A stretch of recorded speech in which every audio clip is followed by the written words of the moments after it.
Sambonani, umqeqeshi wensizwa lo. Bathi ubhutsu nqanje ngaphuzu matshitshi komani.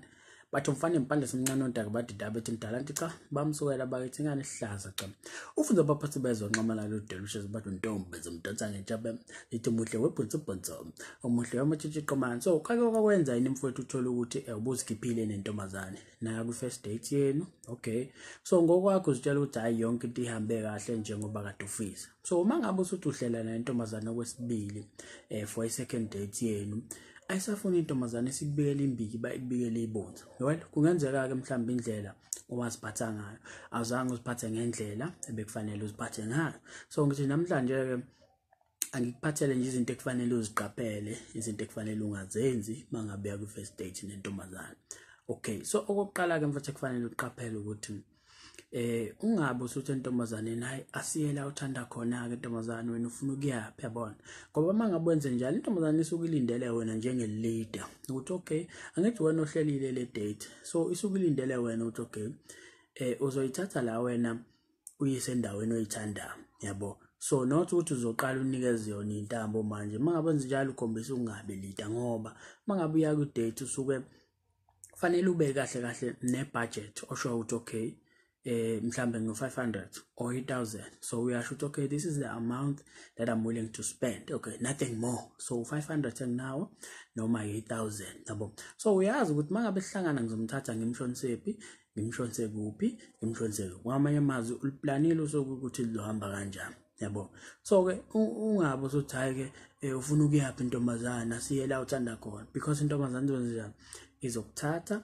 ikufake e-restaurant la khona uzothi mangabe uqeda ukudla iqanda uthi usubona ibill uthothi ibill ya 6000 uxaya uthawu ngoba ngisuthanga ngidla iqanda nje kuphela yini le ngaka esekufanele ngiyikhokhele yabo so wena kufanele uhlele into zakho wazi ukuthi okay ngizomshonisa lo muntu ngimshonise even if thiwa we-million I don't think kufanele utshela umuntu ukuthi hayi asiyela uthanda khona no khombisa ukuba leader khombisa uba ube inkombandlela kube wena udriver kube wena oshayela ngobani wena ohlelile next time ntombazane mangabe ihlelile iyona okufanele uyinikeze ithuba ke ngoba nayo iyobuyazi ukuthi hayi ngifuna siyephi nawo yabo so nakhona egcineni kosuku phela it's not about ukuthi umuntu umthathe wamshonisa yabo so ngiyafisa amantombazane understand lokho ukuthi it's not about ukuthi ngithathe ngakusa restaurant it's not about ukuthi ngithathe ngakusa mhlambe shisa nyama noma ngakusa emfuleni safike sandlala icansi sabeka ithawula sabeka nokudla la kwamnandi saxoxa sadla it's not about that egcineni kosuku yes kubalekile lokho but okubaleke kakhulu ukuthi niyatholana yini nalomuntu yabona ngoba ungayikhipha intombazane uye nayo kwi-restaurant yabizayo but uthola ukuthi awutholani naye so uyazi wena ukuthi hayi mangabe siqeda la lamuntu ngeke aphinda ngibona yabo so it's not about a restaurant egcineni kosuku it's not about ukuthi niphume nayapi it's about nina nobabili ukuthi inkulumo yenu iyahlangana yini kukhona yini ukuzwana kunina kukhona yini engakwakha yabona so ilokho kubalekile I wish amantombazane angaka-understand yabona angathi umuntu hayi oye ungithathe nje wangise restaurant ebhedayo nje angisamfundi well it's not about leyo restaurant when uyatholana naye yabona ngoba mangabe ukuthi kuse restaurant ongayithandi noma endaweni ongayithandi wena next time ku second date mkhiphe wena ke umkhombisa ukuthi nazi indawo omningi izithandayo noma nazi indawo engizihamba yabo ngoba phela esikhathini samanje sonke imali siyayithola it's not like mangabe umuntu wesifazane amathuba emsebenzi awathola njengaqala no sonke siyasebenza so sikhulisa sokuthi hayi ngoba udisappointed kwindawo akhambise kuyona mkhipheke wena umhambise kule ndawo lezo ethanda wena umkhombisa yabo so I wish be understand lokho kodwa ke okwesibili ke kufanele uqaphele ungabe usuthi uyafika ke lapha mfowethu usuzenza usomahlaya ongeke emthethweni yabona lento yokuthi hayi kufanele ufike lapha nama jokes enqaba ama jokes ihleke intombazane iziphatha ikhanda ungayenzi leyo nto ngoba uzokrema ama jokes mangenza isibonelo ka Trevor no okay so nentombazane ivalue iTrevor no yamazi umuntu emthandayo so ufike ushaya ama jokes akhe lapha ingane bese yakubona ukuthi hayi lama jokes lo washaya wa Trevor no akusiwona wakho so isiyabona ingane ukuthi uyenza isilima uyidayisela ingulube isesakeni uyenza isitophunga uyenza isiphunga amanye amazwi awuyivezeli buwena yabona. So uyinikeza uTrevor Noah, hayi wena, yabo. So uthola ukuthi ke ngeke isafuna ukuthi ayiye kwi-second date nawe ngoba isikubona ukuthi wena wenza isilima, yabona, awungivezeli ubuwena ngoba egcineni phela kufanele ithathe isinqumo intombazane, kufanele ithathe isinqumo njengawe ukuthi izoqhubeka nawe noma cha, yabo. So kubalekile ukuthi uyinikeze ubuwena ngoba umuntu uma ngabe egcwele ngawe akazi udinga ukuthi hayi umshaye ngama-jokes, uzohleka nje into uthi mhlawumbe ubumtshela istory sakwenzakalela before noma mhlawumbe uthatha indlela okhuluma ngayo noma nje, yabo. But uzohleka ngoba uthotho wena ubucabanga ukuthi akuyona ngisho into engamhlekisa leyo, but ngoba ugcwele ngawe uyaconnecta nawe, like uyakufila, ahleke nje uthotho uyahleka wena into obungicabanga ukuthi iyahlekisa, indaba umnikeza ubuwena, yabo. So khohlwa ama-jokes, ungazi uphathe ikhanda ukrema inqwabe ama-jokes ekufanele uwasho lapha, khohlwa iba wena umuntu uma begcwele ngawe uzochazeka, into zakho zizohamba kahle. So uma ngabe ufika nama-jokes uzoba nenkinga ngoba lo ma-jokes akusiwena and izokubamba intombazane ushaya ijoke kabani la kumina, yabo. So akuwena loyo, omunye umuntu. So ungafika ubusomahlaya ungekho emthethweni, uqaphele lokho. So okunye-ke ungambuzi ukuthi unayo yini indoda. So umbuzo lo mfowethu, yabona, ngiyafisa ukube kuthiwa nginomlingo mhlambe ngiba invisible, yabo. So mangabe uye ku-date, hayi mfowethu nami ngibe khona kodwa ngihlale lapha ngingakuboni. So the moment uyibuza intombazane ukuthi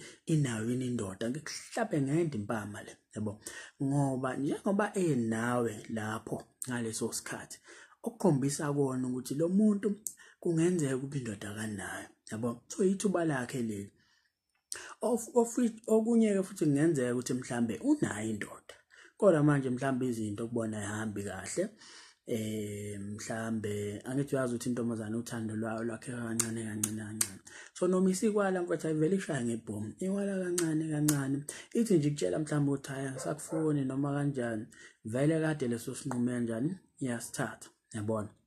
So uthola ukuthi ke wena isikubuka njenge-option njengoba uye nawe kwi-date leyo yenu, isikubuka njenge-option umuntu ongakwazi ukuthi athandene nawe, yabo. So the moment wena usuyibuza ukuthi unayo yini indoda, then usuyibuyisela emcabangweni manje ukuthi yazi njengoba izinto zingahambi kahle phakathi kwami nomuntu wami, mhlambe singayilungisa izinto, yazi, bese yakutshela ukuthi hayi nginayo indoda, then wena usuyacaca manje ufunani phola ku-date manje umosha imali yami nje kanti unayo indoda, yabo. So ungayibuza intombazane ukuthi inayo yini indoda for the fact ukuthi nawe kuleyo date, okusho something, okusho kona ukuthi unethuba nawe lokuthi uwine lapho, yabo. Kufana nokuthi utatazele ngaso leso sikhathi usuyitshela ukuthi uyayithanda, njengoba ngisho ukuthi ngenzeka ube unayo umuntu kodwa manje izinto ayihambi kahle and sibona wena njengomuntu ongakwazi ukuthi ithandane, intombazane engakwazi ukuthi ithandane naye, but yona usuyayimosha manje, usuyitshela ukuthi uyayithanda, siyibuza ukuthi nayo yini indoda, yabo. Usuthi uyahlela kwesibili ayisafuni. So kuqaphele lokho, ungayibuza intombazane ukuthi inayo yini indoda. So okunye ungayibuza intombazane ukuthi isithandane nabantu abangaki, hayi manje intombazane usuthandane nabantu abangaki noma manje usulale nabantu abangaki. Lo umbuzo obula loyo, yabona, umbuzo futhi ongeke uzokusiza ngalutho.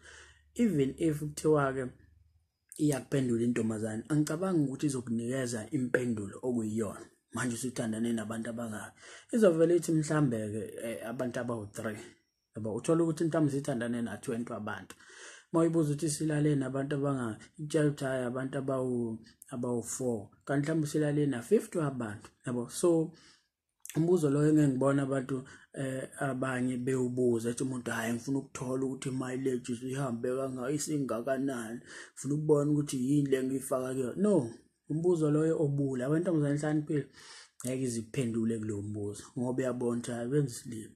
Ubuza ukuthi sithandane nabantu abangaki, izokusiza ngani leyo nto? So ungayibuzi lo mbuzo ukuthi intombazane isithandane nabantu abangaki, isilale nabantu abangaki, yabona. Umbuzo obula loyo, ungabuza. So okunye-ke ungakhulumi-ke lapha okudlula yona intombazane. So yabona into ekufanele u-understand ngabantu nje in general, abantu babhizi la ngaphandle baphusha izinto zabo abazithandayo, ngamanye amazwi bane-story abafuna ukushare okanye bakutshele ngazo lezo zinto lezo abazenzayo, yabo. So wena the best thing ongayenza ukuthi ubuyele ngakuleli side. Ngiyazi nawe ukuthi insizwe ebhizi ezenzela into zayo, so ungathanda nawe ukushare istory sakho, but awubuyele kuleli side abantu abakhonze ukulalela, yabo. So awuyinikeza intombazane lapha ethuba lokuthi kubiyona njani ekhulumayo, ubuze imibuzo. Yazi mfowethu, umuntu mangabe umtshela istory bese ebuza imibuzo ake ngikwenzele isibonelo. Let's say mhlambe khona umuntu obekutshela istory, yabona, then wena mhlambe usuyambuza uthi hey manje mfowethu awusho-ke waphuma kanjani lapha ngaphela, hayi yabona ngathi wawusuvalelekile. Bese lo muntu ayakuphendula lo bekutshela istory, yazi imake mfowethu, yabona-ke indlela engaphuma ngayo lapha kwangasizo ukuthi ngenza u1 no2 no3, yabo. Indlela asekuchazela ngayo usenogqozi nofuqufuqu ngoba uyabona ukuthi hayi ubuza imibuzo ukukhombisa kona ukuthi u-interested kule story akutshela so, yabo. That's why indlela asechaza ngayo usechaza ngendlela naye ekhombisa uba nomdlandla ngobani ubuza umbuzo ukukhombisa ukuthi u-interested kule nto akutshela yona, yabo. So nawe-ke uma intombazane ikhuluma lapha yawunayo ubuza imibuzo not like i-interview phela udazi uzofika kulo hlelo ubuza imibuzo esangxoxa, ubuza imibuzo even nangendlela okhuluma ngayo. And futhi okunye kufanele ukuqaphele kakhulu mfowethu ukuthi qinisekisa ukuthi uba positive, ukhuluma ngezinto ezakhayo, even if ukubuza nange-ex yakho ungasho ukuthi hayi leyo ntombazane mhlangahlangana nayo ngishanga yenda impama noma iyongibona kahle ukuthi ngifana nobani, yabo. Uma ngabe wenze njalo uzilahlela amathuba mfowethu. Iba positive, utshe noma yena i-ex yami kwakuyintombazane enhle yayi-right ukuthi nje izinto azihambanga kahle phakathi kwethu, yabo. So uyakhombisa ukuthi umuntu opositive hayi umuntu onegative, ngoba into ezokwenzeka mangabe ugxila ey'ntweni ezi-serious ezizoba nemicabango emibi, like imicabango enegative, uzothi mangabe engasekho eduze kwakho becabanga wena uzocabanga exactly zazinto ekade nizikhuluma ezi-serious ezinemicabango negative, yabona. So which akuyona into enhle leyo. So kuhle ukuthi mangabe acabanga izinto ezi-positive ekade nizikhuluma naye, yabo. So kufanele nje futhi ibambe kanjalo ngoba lokho kuzokusiza kakhulu ekuthenini mangabe usuhlela naye usuku, ake ngithi nje mangabe usuhlela naye i-second date, izinto zakho zihambele kahle. Ubona abanye abaningi uthola ukuthi hayi umuntu hayi le ntombazane sahlala nayo kwabamnandi, kodwa manje mangabe sengithi sengifuna futhi ukuyibona okwesibili ayisafuni indaba izinto ezikanje, uvuka uyibuza ingane ukuthi yathana silale nabantu abangaki, isithandane nabantu abangaki, ufike ukhulume lapho kudlula yona kube iyona elalelayo, uyibhore ingane, yabona. So zonke lezo izinto ekufanele uziqaphele mangabe uyaku-first date nentombazane. So ngiyathemba-ke mfethu ukuthi uzokwenza izinto kahle. So mangabe ufisa ukubhalela umqeqeshi wensizwa ungambhalela kwi-email umqeqeshiwensizwa@gmail.com ukuze mina nawe sizokwazi ukuthi-ke sibonisane ngodaba lwakho. Sure-ke mfowethu.